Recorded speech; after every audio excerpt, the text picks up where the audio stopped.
I really hope you like doing that art project. I'd like to see what you guys come up with. I still have the potatoes. I did it 4 days ago, and I've painted all of my stamps in the hope that I'll preserve their shape. But unfortunately, I think they're just going to get a little gross. But it's all about experimenting. Um, So now I'm just going to briefly talk about my COVID-19 teaching experience, and this is the last slide. I'll be honest with you, I wrote down probably 4 pages of notes to talk about, and I thought, no, I'm not gonna, I'm not gonna get that detailed, but I will give you the general story. So I was in Toronto, and so I just finished my master's. I was in Toronto staying with friends, and I was looking for a teaching position in Ontario. I had applied for my Ontario teaching certificate. So for every province that you teach in, you need a specific provincial certificate, and that takes some time. So keep that in mind when you're looking for employment. You have to have specific credentials for each province. And depending on the international school, for example, the international schools that I've been teaching at were BC schools, and they needed BC certification. So keep that in mind. So I was waiting for my Ontario teaching certificate, and then the pandemic started, and it was getting kind of scary because all the flights were being canceled, and I last minute got a flight home.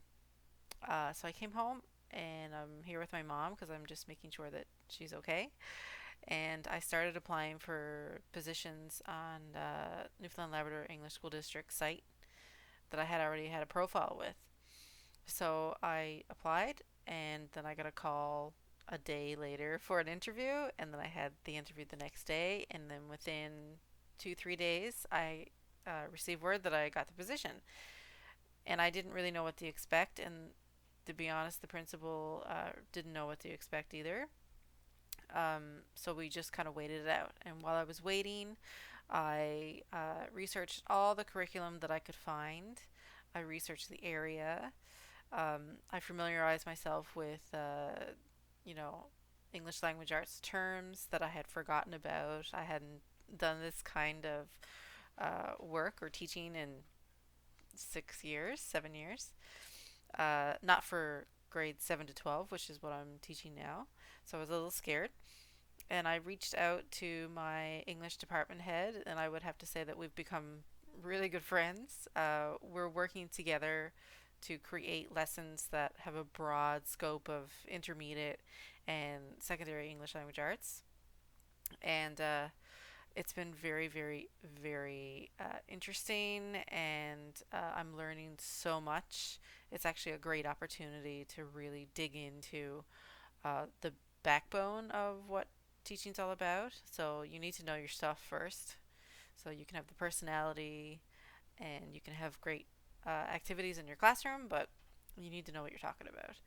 So once I got that sorted, I felt really good, and it seems like every week we're faced with a new challenge of what's expected of us as teachers during this time. At the beginning, it was you have to have an online presence, but it wasn't very specific. So, just introducing myself in Google Classroom, and not very many students are actually participating. I would say probably 10%.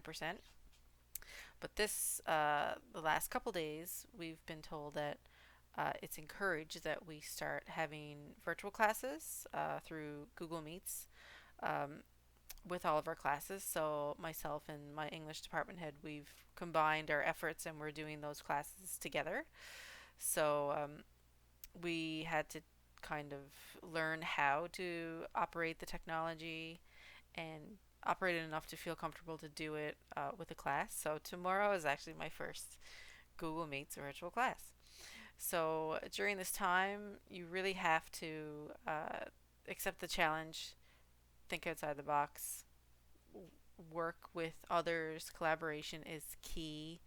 I'm teaching a Central Newfoundland English Language Arts class I'm teaching 4 classes and a tech class, and I'm in St. John's, Newfoundland.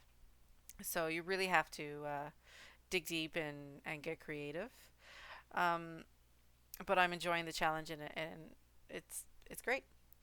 So that's the end of my presentation. I want to thank Dr. McLeod for asking me to do this. I didn't really know how to approach it, and again, it connects with what we're doing. This is COVID-19 pandemic, and uh, we're kind of reaching for all of our skills and doing the best that we can. And yeah, so good luck with everybody.